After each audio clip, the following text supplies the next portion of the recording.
감사합니다. 참 잘 오셨습니다. 어려운 시대를 살면서 마음이 섭섭한 일도 쉽게 생기고 또 마음이 불편한 일도 생길 수 있는 그런 시대입니다.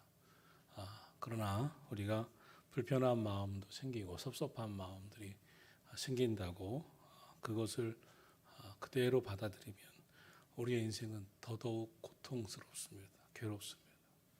아무리 섭섭한 일이 있어도 인생은 해석입니다. 어떻게 해석하느냐. 좋은 해석이 우리의 삶에 임해야 됩니다. 예를 들어서 우리가 기도하고 예배드리는 일들도 할 때 어떤 때는 마음에 상하는 일도 있습니다. 예배드리면서 기도하면서 영적 전쟁이구나. 내가 믿음 생활 올바르게 하고 싶은데 그렇게 못하게 하는 영적 싸움이 있구나. 이 고비를 이기자. 또 우리 삶에 마음이 섭섭해서 짜증도 나고 화도 내는 일도 생길 수 있습니다. 그래도 약간 사탄이 내 마음을 사탄이 틈타는 마음으로 만들고 있구나. 이렇게 생각하고 마음을 지키자. 뭐를 지킬 만한 것보다 내 마음 지키라 하신 하나님의 말씀 꼭 붙잡자. 내 마음 잘 지키자. 이런 마음으로 범사를 그리스도인은 긍정적인 신앙의 자세로 바라보고 또 해석하고 더더욱 믿음의 삶에 올바르게 나아가야 복된 삶이 주어집니다. 여러분의 삶에 어떤 형편이든지 간에 믿음으로 해석하고 또 올바른 신앙의 자세에 더더욱 믿음으로 승리할 길이 무엇인가를 또 생각하면서 오늘도 하나님 주시는 그런 분별력 있는 지혜를 얻으시기를 주의 이름으로 축원합니다. 오늘 본문 말씀은 다윗 왕이 이스라엘의 왕이 된 초창기 시절에 있었던 말씀입니다. 그때 블레셋이 두 차례나 전쟁을 이스라엘의 다윗 왕에게 이제 선포하고 공격해 들어왔습니다. 보면 기습적인 공격입니다. 전쟁을 언제 할 테니까 준비하고 있어. 우리 상대해보자가 아니라 기습적으로 쳐들어왔습니다. 블레셋에게 다윗은 특별한 존재입니다. 블레셋의 자랑, 최고의 자랑이었던 골리앗 장군을 물리친 이스라엘의 그런 아직 청년이었던 소년이었던 다윗이 전쟁의 용사로 등극한 후에 다윗은 승승장구하는 그런 장수로 성장하게 됩니다. 그러나 그 후 사울 왕의 시기와 미움으로 다윗은 만만이고 사울은 천천히로다 하는 시기와 질투, 미움을 받아서 결국 다윗은 숨다가 블레셋까지 숨어 들어오기까지 했습니다. 그리고 목숨 부지하기 위해서 미친 척도 했습니다. 그 후에 소식이 끊어졌고 잊혀졌었던 다윗이 어느새 이스라엘의 왕이 되었다는 소식이 전해왔습니다. 가만히 있을 수가 없었습니다. 그렇게 미친 척하면서 목숨 부지했었던 다윗, 과거에는 골리앗을 무너뜨렸던 다윗이 앞으로 이스라엘의 왕이 되어서 승승장구할 미래를 생각하니 다윗의 초창기에 어떻게든지 더 강력하기 전에 제거하거나 눌러놓고 블레셋은 상대하지 말아야 한다라고 해야 할 상황이었습니다. 그래서 블레셋이 힘을 모아서 전격적으로 이스라엘을 공격해 오게 됩니다. 다윗은 아직 왕위에 오른 지 얼마 안 되었고 충분한 준비가 되어 있지 않았기 때문에 이 소식을 듣고 당황할 수도 있었고 놀랄 수도 있는 상황이었습니다. 그래서 전쟁이 일어났기 때문에 또 다윗은 이 전쟁을 많이 치러본 그런 장군 출신이기 때문에 서둘러 전쟁터로 나아갔습니다. 그랬더니 블레셋 이 군사들이 벌써 예루살렘의 남서쪽에 성경에 보면 르바임 골짜기, 유다와 베냐민 사이 아주 가까운 지역까지 치고 몰려와 있었던 것이었습니다. 그러니까 전쟁이 일어났다 하면은 아직 저 멀리 있을 줄 알았는데 너무나 가까운 위치까지 이 블레셋이 몰려와 있었습니다. 정말 놀랄 일입니다. 아무런 전쟁의 준비도 안 되어 있었고 왕위에 올라서 충분한 준비가 되어 있지 않았기 때문입니다. 그런데 이때 다윗이 무엇을 하냐면 오늘 10절에 보니까 다윗이 하나님께 물어 이르되 내가 블레셋 사람들을 치러 올라가리까 주여 주께서 그들을 내 손에 넘기시겠나이까 하나님께 기도합니다. 여쭙습니다. 묻습니다. 하나님께 간구합니다. 이 블레셋 사람을 치러 올라가야 하겠습니까? 내가 이 전쟁을 치르러 올라가면 그들을 내 손에 넘기시겠습니까? 그러자 하나님께서 다윗에게 이렇게 응답하시고 말씀하십니다. 올라가라. 내가 그들을 내 손에 넘기리라. 다윗이 하나님께 간구하고 전쟁을 치렀던 일과 만약 기도하지 않고 전쟁을 치르러 갔을 때의 다윗은 어떤 상황이겠습니까? 지금 다윗은 기도했고 하나님께 여쭙고 응답을 받았습니다. 그러니 그 마음이 얼마나 든든할 거예요. 하나님이 올라가라 하셨어. 그들을 나의 손에 넘기겠다고 하셨어. 승리하겠다고, 승리해 주시겠다고, 승리를 주시겠다고 하셨어. 이 마음으로 전쟁을 향하여 발걸음을 내딛는 다윗과 만약 기도하지 아니하고 불안해했을 어떡하지 두려운 마음으로 나갔을 다윗을 한번 상상해보고 비교해 보시기 바랍니다. 하나님의 말씀 앞에 기도하고 응답받고 나아갔던 다윗은 그 발걸음이 어느 때보다도 아주 담대했을 것입니다. 그리고 이스라엘 군대들을 이끌 때도 말 한마디에 전쟁에 그 선포하는 말에도 힘이 났을 것입니다. 지도자로서 왕으로서 이 확신을 군사들에게 주었을 것입니다. 우리 승리할 것이다. 하나님이 함께 하신다. 나가자. 이긴다. 그리고 나가서 블레셋을 쳐 무찌르게 됩니다. 사랑하신 성도 여러분, 이것이 기도하는 지도자, 기도하는 부모, 기도하는 믿음의 사람과 기도 없이 살아가는 사람들의 차이입니다. 기도 없이 사는 사람들은 염려가 많을 겁니다. 두렵습니다. 똑같은 전쟁을 해도 이 전쟁의 승패에 대해서 우리는 50대 50이니까 다 미지수니까 얼마나 불안하겠어요. 그러나 다윗은 담대합니다. 하나님께 기도했어. 하나님이 승리하게 해주신다고 하셨어. 응답 받았어. 그러니 그 말 한마디에 더더욱 강한 어조로 힘있게 이 군사들을 이끌고 나아갔습니다. 그리고 11절에서 승리를 거둔 후에 다윗이 이렇게 말합니다. 하나님이 물을 쪼개문같이 내 손으로 내 대적을 흩으셨다. 그리고 그때부터 다윗이 승리를 거둔 그곳을 바알 브라심이라 불리게 되었다. 이 말은 히브리어로 돌파하게 하신 하나님, 그것을 흩으시고 쪼개고 돌파하게 하신 하나님, 하나님께서 내 대적을 흩으셨다. 하나님이 승리하게 하셨다. 다윗은 이렇게 담대하게 하나님의 역사하심에 대한 확신을 갖고 외칩니다. 여러분 보십시오. 하나님이 승리하게 하셨습니다. 그러나 블레셋은 그날의 패배로 포기하지 않습니다. 13절에 보니 블레셋 사람들이 다시 골짜기로 침범한지라, 다시 침공에 들어왔습니다. 우리가 인생을 살면서 기도하는 사람, 믿음의 사람들이 가져야 할 마음가짐이 있습니다.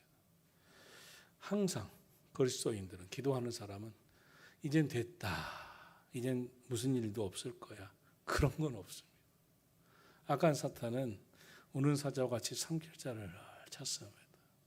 그리고 그날의 패배로 블레셋이 돌아갔지만 이제 블레셋에서는 포기하지 않냐고 다시 침공에 들어옵니다. 다윗 왕이 기도하지 않은 사람이었다면 더 당황했을 겁니다. 한 번 무찔렀는데 다시 힘이 있나? 우리가 전쟁에 또 나가야 되는가? 여러분, 인생에서 연거푸 오는 우리가 엎친 데 덮친 격으로 찾아오는 문제 앞에 속수무책인 성도들이 많습니다. 또야, 또다시야, 지쳐. 그러나 신앙인은 내 힘으로 살면 지칠 수밖에 없지만 하나님의 능력으로 사는 것임을 믿는다면 지난번에도 하나님이 역사하셨잖아. 지난번에도 주의 은혜로 승리했잖아. 그러니 또 문제가 찾아와도 걱정은 없어. 내가 내 힘으로 이겼나? 주님의 은혜로 이겼지. 내가 내 힘으로 여기까지 살아왔나? 주님의 은혜로 살아왔지. 이 믿음이 여러분의 고백이기를 주의 이름으로 축원합니다. 아마도 블레셋이 또다시 골짜기 쪽으로 침범했다고 하는 것을 보면 지난번에 패배를 경험 삼아서 더 주도 면밀하게 작전 계획을 가지고 왔을 것입니다. 골짜기로 침범했다. 지난번에는 평야 이 들판으로 쳐들어왔습니다. 다 보입니다. 좀 높은 곳에서. 그때는 블레셋이 워낙 강한 군사력을 갖고 있었기 때문에 보란듯이 전쟁을 치르러, 그래서 이제 겨우 나라의 이 왕이 된 다윗, 아직 왕으로서 좀 충분하게 준비되어 있지 않은 그런 초년 왕인 다윗에게 혼쭐을 내주려고 했다가 오히려 혼쭐당하고 갔습니다. 보통이 아닌데 보통이 아니야. 이번에는 더 주도 면밀한 계획을 세워야 돼 하고 다시 쳐들어올 때면 골짜기로 들어옵니다. 골짜기라는 것을 여러분 알겠지만 빨리 이 산 꼭대기로 능선까지 올라갈 수 있는 길입니다. 험하지만 빨리 올라갈 수 있는 길입니다. 동시에 숨기도 쉽습니다. 숨어 보이기도 쉽습니다. 물론 골짜기가 위험한 것은 이제 우기, 비가 많이 내려올 때 그쪽으로 물이 내려오기 때문에 위험하지만 이스라엘은 비가 적은 곳이기 때문에 아마 이 골짜기로 침범하는 것은 아주 매우 용이 주도한 계획이었을 것입니다. 이때 다윗이 어떻게 해야 됩니까? 14절은 이렇게 말씀합니다. 다윗이 또 하나님께 묻자온대. 다윗은 또 하나님 앞에 여쭙습니다. 기도합니다. 신앙인이라도 믿음의 사람이라도 기도하는 사람이라도 실수를 범하는 일이 뭐냐면 승리했을 때입니다. 지난번에 내가 승리했어. 그때 가졌던 마음이 기도했더니 하나님이 도우셨어. 하나님이 승리하게 하셨어. 라는 믿음이 분명한 사람은 하나님께 이렇게 다시 기도하지만 하나님께 간구하고 주의 전적인 은혜로 승리했음에도 불구하고 인간은 교만이 있습니다. 내가 말이야 지난번에 블레셋 승리했잖아. 블레셋 이겼잖아. 이번에 또 이길 거야 하고 다윗이 기도하지 않았다면 어떻게 됐을까요? 다윗은 이번에도 다시 하나님께 묻습니다. 다시 기도합니다. 사랑하시는 성도 여러분, 인생은 잘 나갈 때가 문제입니다. 잘 나갈 때는 기도하지 않습니다. 여유가 있을 때, 형편이 좋을 때, 건강할 때, 살만할 때는 하나님께 여쭙지 않습니다. 기도하지 않습니다. 주의 은혜를 구하지 않습니다. 충분히 내 힘으로, 내 재주로, 내 능력으로 살 수 있다고 착각하면서 이제 문제를 야기시킵니다. 그러나 다윗은 승리했지만 그것이 자신의 힘으로 승리한 것이 아니었음을 압니다. 자신의 힘으로 승리한 게 아니었어요. 전적인 주의 은혜였음을 그는 누구보다도 분명하게 깨달았어요. 그래서 하나님께 다시 묻습니다. 또 묻습니다. 또 기도합니다. 다시 간구합니다. 그러자 하나님께서 이렇게 말씀하십니다. 하나님이 이르시되 마주 올라가지 말고 그들 뒤로 돌아서 뽕나무 숲을 맞은편에서 그들을 기습하라. 뽕나무 꼭대기에서 걸음 걷는 소리가 들리거든 곧 나가서 싸워라. 너보다 하나님이 앞서 나아가서 블레셋 사람들의 군대를 치리라 하신지라. 할렐루야. 하나님은 다시 이 전쟁에 나가라 하시고 허락하시지만 다른 작전 계획을 알려주셨습니다. 물론 블레셋이 더 주도 면밀한 작전 계획을 갖고 나왔기 때문이기도 또 골짜기로 은밀하게 쳐들어왔을 그런 계획을 갖고 나왔기 때문에도 그렇겠지만 하나님은 이번에 또 다른 방법으로 다윗을 도우십니다. 뭐라고 말씀하시냐면 하나님께서 너보다 앞서 나아가서 블레셋을 치리라 이렇게 이렇게 말씀하십니다.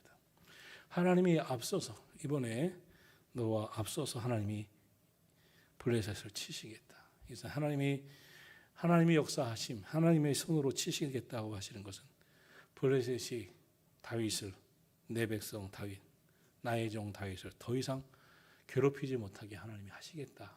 이런 하나님의 뜻일 것입니다. 오늘 우리가 믿음으로 살면서 교만해지지만 않는다면 문제 앞에 또 우리 앞에 거듭거듭 엎친 데 겹친 격으로 덮친 격으로 찾아오는 문제 앞에 우리가 낙심하지만 않고 계속 기도하고 말씀에 순종한다면 하나님은 더 분명하게 도우시고 역사하실 것을 믿으시기를 축원합니다. 한번 승리했다고 교만하고 또 문제가 생겼다고 왜 이번에는 지난번 하나님 말씀에 순종했는데 왜 나는 자꾸만 문제가 생겨요? 나는 왜 자꾸만 어려운 일이 생겨요? 하고 불신앙적인 말을 하는 그런 다윗이 아니었으면 인생의 문제를 겪는 사람들을 가만히 보면 믿음의 고백이 있어야 되는 순간에 오히려 이제 불안한 또 하나님을 원망하는 또 불평하는 자신은 그냥 한마디 한 것 같지만 하나님의 영광이 훼손되는 불신앙적인 믿음으로 하나님의 마음을 아프게 하는 말을 하는 경우들이 많습니다. 왜 자꾸만 이런 일이 생기죠? 세상은 생겼습니다. 지금까지 그런 일은 많았습니다. 또 생겼지만 하나님이 지난번에도 승리하게 하셨잖아요. 이번에도 승리하게 하실 줄로 믿습니다. 이런 고백이 선한 목자 교우들의 입술의 고백이 되기를 주의 이름으로 축원합니다. 우리가 문제를 계속 야기시키게 되는 것은 사탄이 잘합니다. 하나님도 너희 말이 내 귀에 들린 대로 내가 행하리라 하셨습니다. 우리가 자꾸 원망 잘하고 불평도 잘하고 믿음 없는 말 잘하면 믿음 없는 말 계속하게 사탄은 우리를 미혹합니다. 결국 믿음 없이 말하고 믿음 없이 행하는 그것 때문에 결국 무너집니다. 그러므로 행여 여러분이 우리가 인생인지라 실수라도 믿음 없는 말을 합니다. 하나님 지난번에 겨우 승리하게 또 승리하게 하셨어요. 왜 또 전쟁 일으켜 주세요. 나 힘들어요. 라고 다윗이 말한다면 큰 잘못을 범하는 게 몇 가지가 있습니다. 너 힘으로 이겼냐? 이것이죠. 너는 맨날 불평만 하느냐? 너는 왜 원망만 하느냐? 우린 그럴 수도 있으면 그럴 때 빨리 깨달아야 됩니다. 성도는 말씀 들을 때 빨리 느껴야 됩니다. 빨리 회개를 해야 됩니다. 내 입을 쳐, 내 몸을 쳐 말씀에 복종하셔야 됩니다. 다윗은 하나님 말씀 앞에 진실하게 다시 기도하고 하나님의 명령대로 행합니다. 이에 대해서 이렇게 말씀합니다. 16절 이에 다윗은 또 하나님의 명령대로 행하며 할렐루야 블레셋 사람들의 군대를 쳐서 승리했습니다. 그리고 본문 16절 끝에 보면 기브온에서부터 게셀까지로 영토를 확장하는 계기가 되었다고 했습니다. 블레셋 공격을 방어하기 위한 전쟁에 나가 오히려 이 이스라엘의 영토를 지켜내는 방어 작전으로 끝난 것이 아니라 오히려 영토를 크게 확장하는 계기가 되었다는 것입니다. 게셀까지 이르렀다. 이건 전략적으로 너무 중요한 위치를 이제 얻게 되는 것입니다. 모든 나라의 이 소망 중에 하나가 뭐냐면 이 항구를 갖는 겁니다. 배를 통해서 무역도 하고 도움도 받을 수가 있습니다. 게셀까지 이르렀다 하는 것은 이제 이스라엘의 서쪽은 동쪽은 요단강이 있고 또 내륙 또 광야 사막지대지만 동쪽은 길게 지중해 해변입니다. 그런데 게셀까지 이르렀다고 하는 것은 지중해 연안의 해변 해안로를 얻게 되었다는 것입니다. 이것은 상당히 전략적으로도 경제적으로도 유리한 거점을 유리한 지역을 확보하는 계기가 되었다는 것이고 이것은 그래서 이전에도 애굽으로부터 시작해서 아주 많은 열강들이 그곳을 차지하려고 하는 열강의 강축장이 되었던 것이었습니다. 일본이 임진왜란도 정유재란도 계속 일으키면서 우리나라를 쳐들어온 게 무엇입니까? 일본이 섬나라로서 우리나라를 쳐들어와야 이 교통의 요충지인 우리나라를 쳐들어와야 저 내륙으로 아시아로 유럽으로 또 그 러시아로 중국으로 나아갈 수 있는 통로가 확보되는 것처럼 지금 이 전쟁은 이 다윗에게 아주 중요한 전략지를 얻는 그런 전쟁이 되었습니다.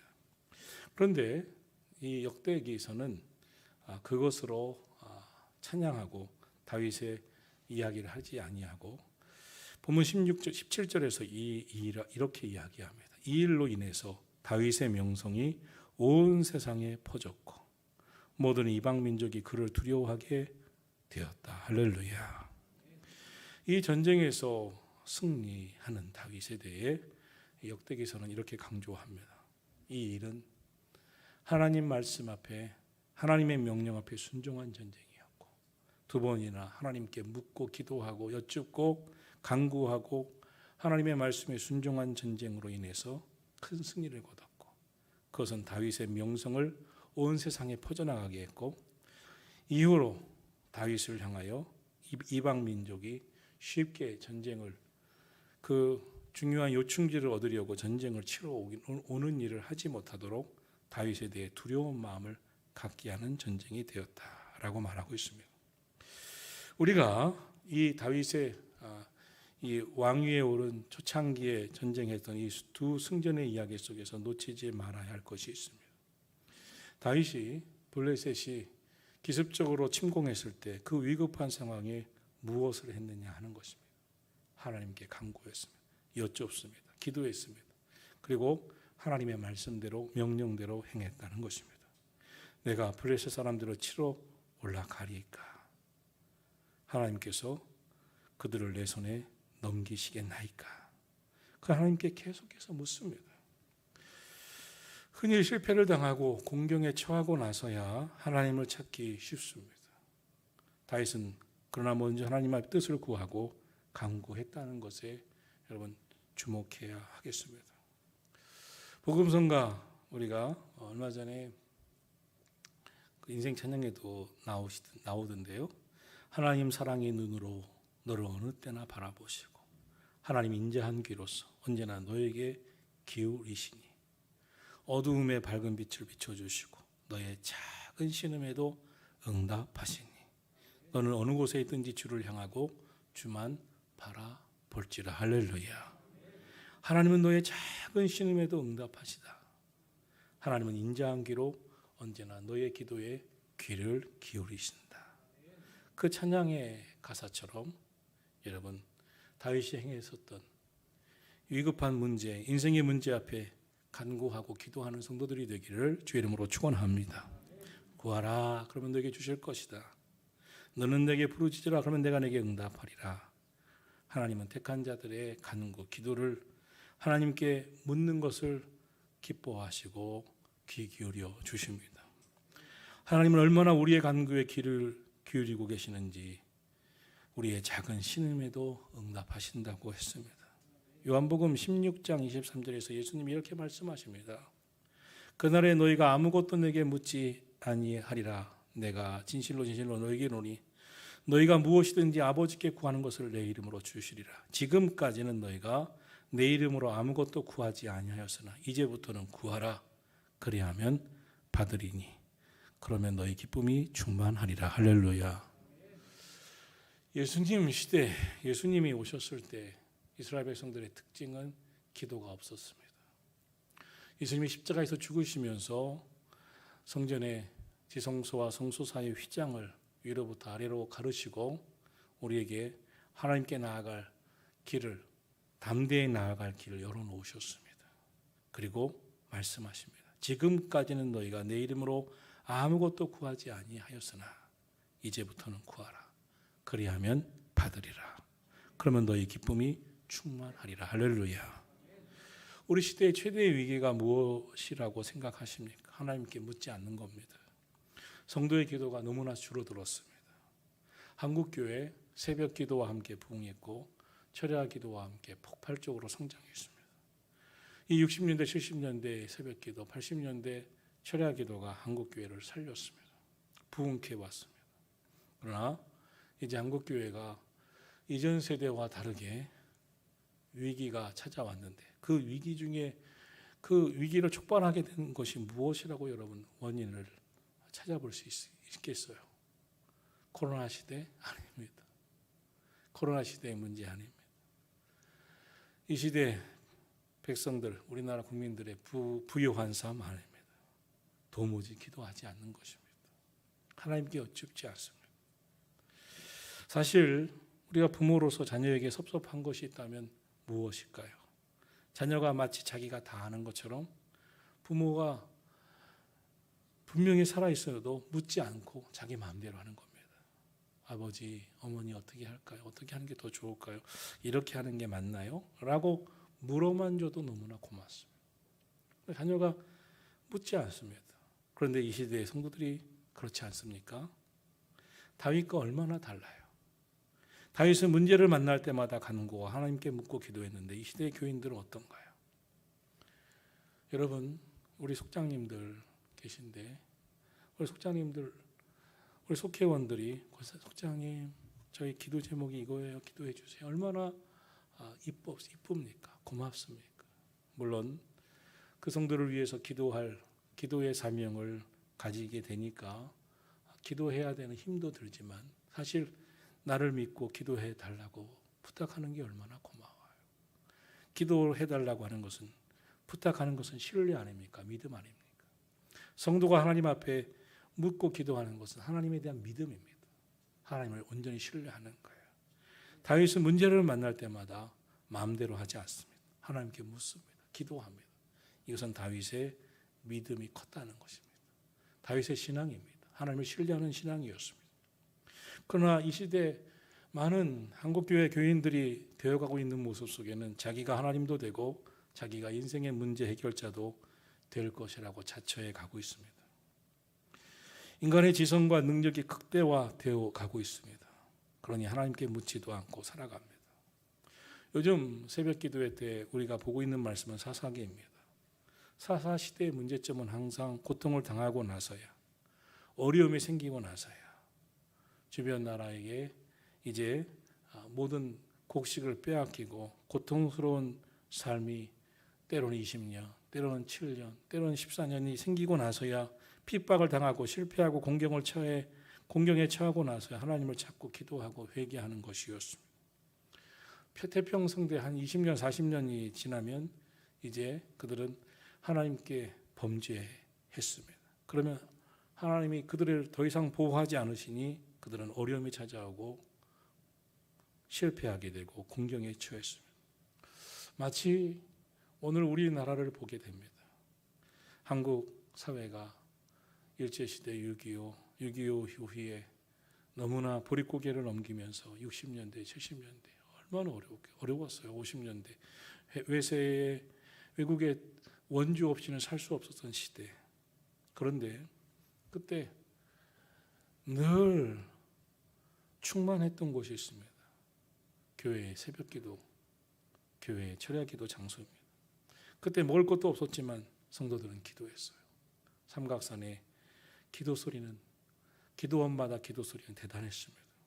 하나님은 우리나라를 축복하셨어요. 축복의 사람들이 된 한국교회는 더 이상 기도를 하고 있지 않습니다.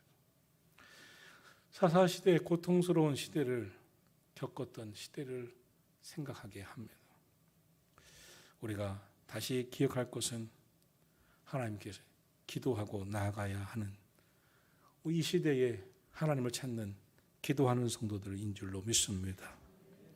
다윗은 하나님께 먼저 기도했습니다. 어려움이 생기기 전에, 고통스러운 일이 생기기 전에 하나님 앞에 먼저 기도했습니다. 그리고 하나님이 원하시는 계획이 무엇인지, 어떻게 해야 할 지혜를 구했습니다. 오늘 본문에서만 해도 다윗은 2차례 그렇게 하지 않습니까? 그리고 계속해서 승리하지 않습니까? 기도하고 승리했을 때 다윗은 어떻게 말합니까? 11절에 보면 다윗이 이르되 하나님이 물을 쪼개같이 내 손으로 내 대적을 흩으셨다.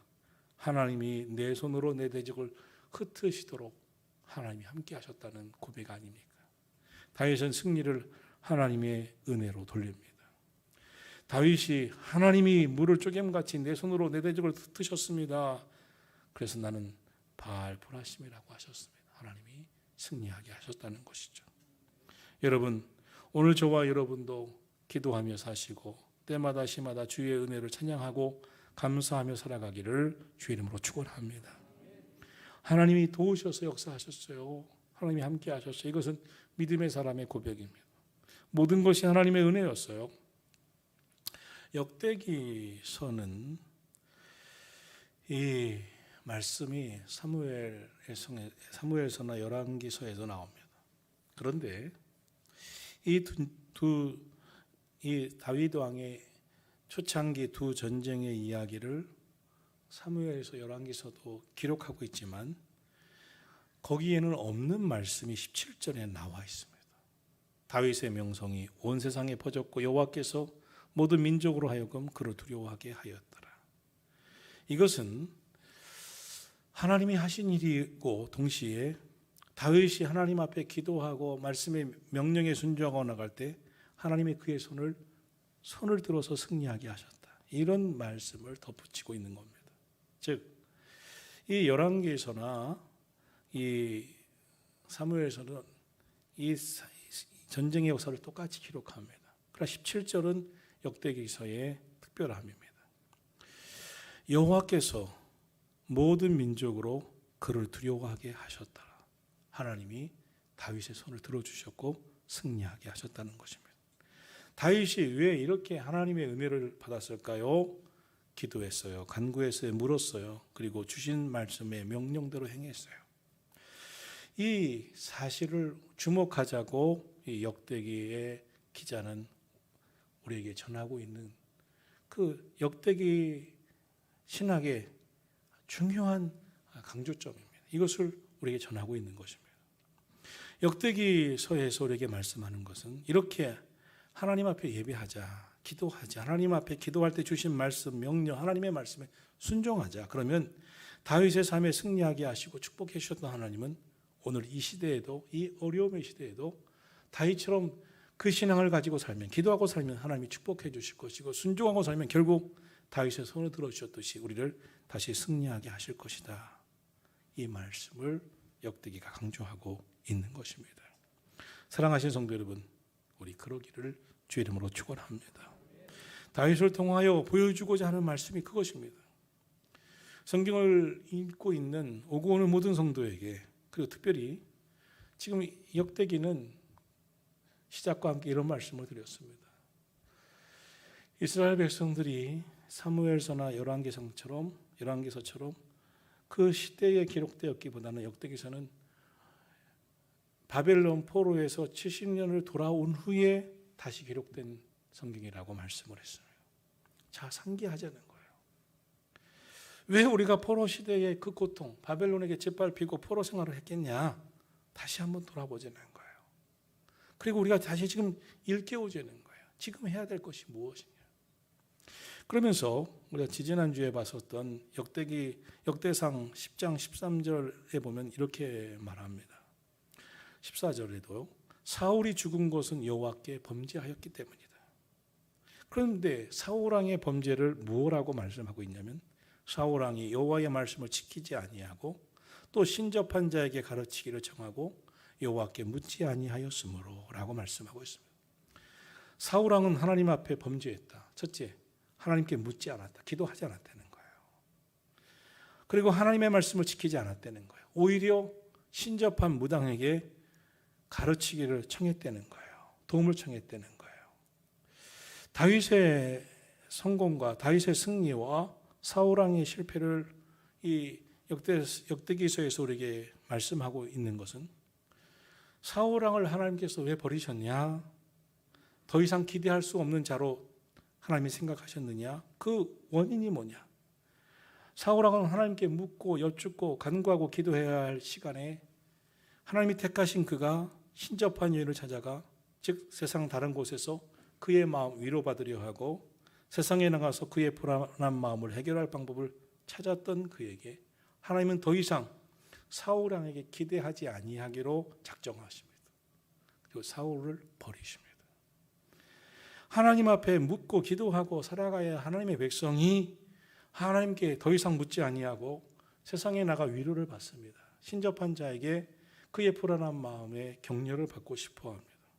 그럴 때 하나님은 사울을 몰락의 길을 재촉하셨다는 것입니다. 그리고 그를 버리셨다는 것입니다. 사울 왕이 나중에 신접한 자에게 찾아갈 때 어떻게 합니까? 변장합니다. 왕이니까 창피하니까 사무엘상 28장에 보면 변장을 하고 가요. 사울 왕이 아닌 것처럼. 사울 왕은 기도가 없었어요. 하나님께 묻지 않았어요. 간구하지 않았어요. 성경은 그것이 사울 왕이 가장 어리석은 것이었다라고 말하고 있는 겁니다.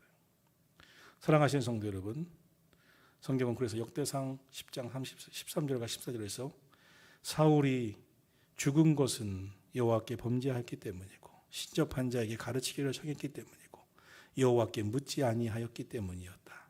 그러므로 하나님께서 그 나라를 이새의 아들 다윗에게 넘겨주셨더라. 할렐루야. 기도하는 다윗에게 주셨다는 거예요. 자, 오늘 성경은 우리에게 요약하고 있습니다. 누가 결국 하나님의 복을 받느냐? 누가 결국 하나님이 그 손 들어주시고 축복하시느냐? 기도하는 사람. 하나님의 말씀에 명령에 귀 기울일 수 있는 사람. 그런 하나님은 결국은 승리하게 하시고 축복하신다는 거예요. 역대기에서의 신학적인 성찰, 신앙적인 해석이 그것입니다. 이스라엘의 모든 역사가 하나님 앞에 말씀 앞에 순종하고 잘 지키고 기도했어야 되는데 그렇게 하나님의 말씀을 저버리고 우상을 숭배하고 기도하지 않았더니 하나님이 결국 바벨론에게 짓밟히고 포로까지 끌려가게 하지 않으셨느냐. 이제 우리 돌아왔다. 주의 은혜로 전적으로 돌아왔다. 이제 폐허가 된 이 나라가 다시 회복할 길은 무엇이겠는가. 지금이라도 유다 백성이 하나님의 명령대로 행하기를 힘쓰고 다시 하나님 앞에 기도하기 힘쓰고 하나님의 말씀대로 순종하면 다윗 왕 때 누렸던 번영의 역사 하나님을 회복시켜 주실 것이다. 우리 이것을 믿고 희망을 갖자. 이것을 역대기에서 다시 전하면서 믿음을 재촉하고 있는 것입니다. 오늘 우리가 말씀을 받으면서 우리 각자가 겪는 개인적인 실패나 국가적인 이 위기 앞에서 우리가 다윗이 가졌던 믿음과 기도와 말씀의 순종으로 이 어려운 시대를 극복하고 이겨나가기를 예수님의 이름으로 축원합니다.